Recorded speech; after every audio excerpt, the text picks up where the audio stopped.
Look, I like Sami Zayn a lot. I think he's one of the best storytellers in wrestling. Period. The guy makes you feel something every time he's on screen. But lately, the way WWE is booking him makes it hard for me to enjoy it the way I want to. Not because he isn't good enough. Sami is absolutely good to beat top guys and win big matches. It's because I want him chasing the World Championship, not bouncing between belts that he doesn't even need. Ever since Sami faced Roman Reigns for the Undisputed title Elimination Chamber, I've only been able to see him as a future world champ.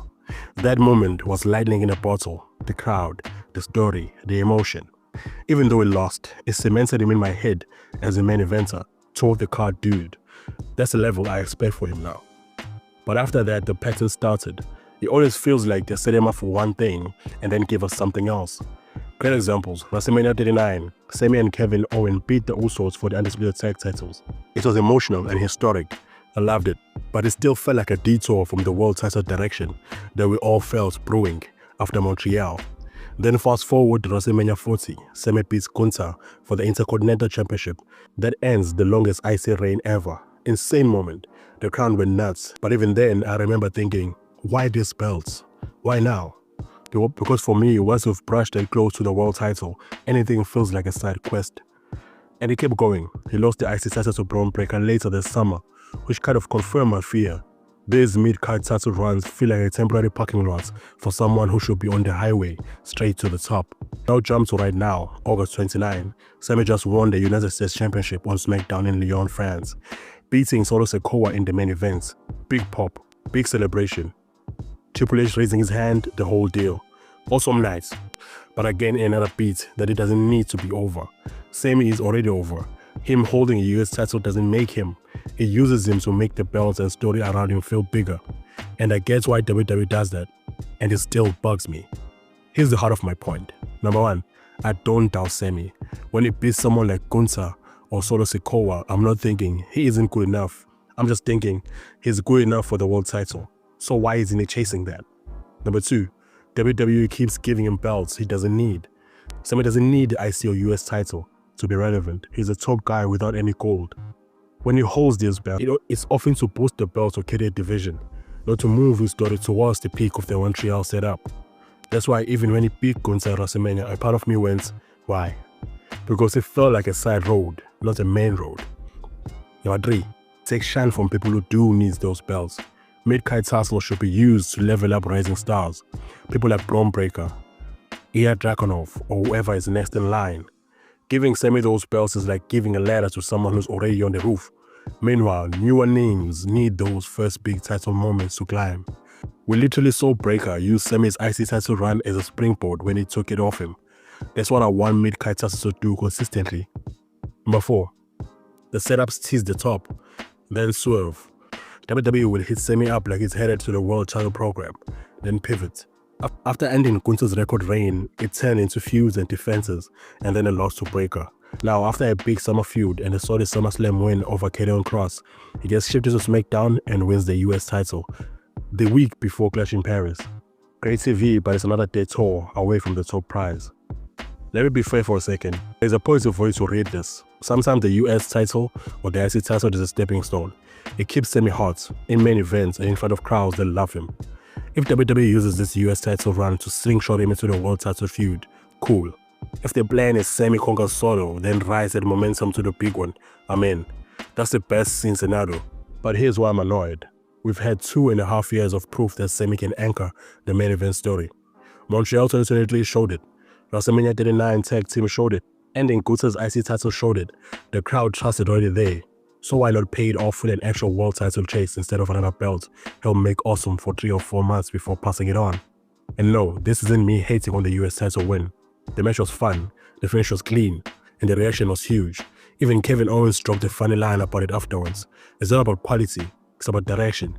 I just think we keep parking Sami in these. He doesn't need to be great spots. It slows down your story that actually matters for him, the world title chase. So what do I want? Simple. Let the US title elevate new names as well as define rising ones. Keep Sami in the big boy lane. Rumble contender, chamber threats, #1 contender feuds with big PLE main events. Pay off the promise we all felt in Montreal with a real run at the top championship. Win or lose, at least go there. Because to me, Sami Zayn is a top guy. WWE keeps giving him belts he doesn't need. And while it always makes them feel important because it's good, it takes oxygen away from the people who could actually use those belts to break through. I'm rooting for him, always. I just want the story to match the level it's earned. That's my problem with Sami's booking. Not Sami, the booking.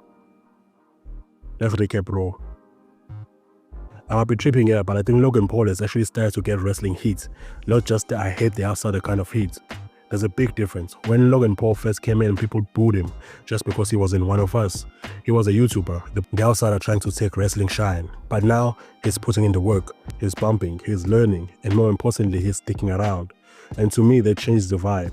Fans are still booing him, but it's shifting into wrestling boos. That means people see him as part of the show, as someone worth reacting to. And honestly, if he keeps it up, I don't think it's far-fetched to say he might actually get over with the fans. I mean, look at The Miz back in the day. Started as a reality TV star hated by everyone, now respected as one of the best heels in his generation. Now, on the other side, you've got John Cena, and John Cena is insanely over right now. Like he's reached that Undertaker level reaction where no matter what city they're in, people just lose their mind for him. And Cena still has that ability on the mic that's honestly unmatched. He can completely destroy his opponent with words, yet somehow build them up at the same time. That's rare. The moment I love the most, him bringing the kid from Brussels back out to apologize. That's classic Cena, mixing sincerity with a spectacle. He's the kind of guy who can make a segment feel bigger than just two guys hyping up a match. But here's the thing, I really think Cena might lose this match, and I don't know how I feel about that. On one hand, Logan winning will cement him as a legit threat, not just a celebrity cameo. On the other hand, do we really want John Cena losing again? It's a tricky spot, and WWE loves putting us in these 50-50 feelings. Charlotte and Alexa as a tag team, when I first heard it, I wasn't sure it would click. But it actually makes a lot of sense. Both of them have done everything as singles. Both are veterans, and pairing them up keeps them relevant without forcing them into a world title picture that are already crowded. Now, I really don't want them to turn on each other yet. WWE loves doing these odd pairings and teams, but honestly, I'd rather see them dominate for a while. On the other side, Chelsea Green is quickly becoming one of my favorite safe hands in the women's division. And you can trust her in any role. Comedy, serious, heel, face. And I'd love to see her with Alba Fire eventually take the belts off Charlotte and Alexa. But not just yet. The timing isn't right. Still, it's pretty clear that's the direction WWE is setting up.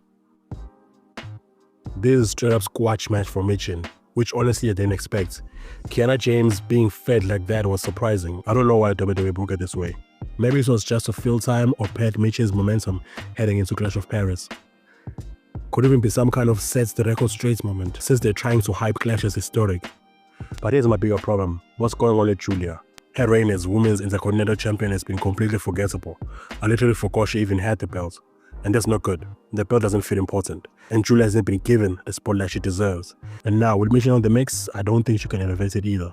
Not by herself. WWE really needs to do better with this women's mid-card. Because right now, it feels like they're just throwing names around without giving the title real meaning. Drew McIntyre is one of the most over guys in WWE right now. No question. He has a perfect mix of credibility, intensity, and fan connection. And Brady's entrance has become something special. Everyone's singing along, almost like Seth's theme. It's crazy how much that caught on. I feel between Drew and Brandy is always money. These two have chemistry going back years.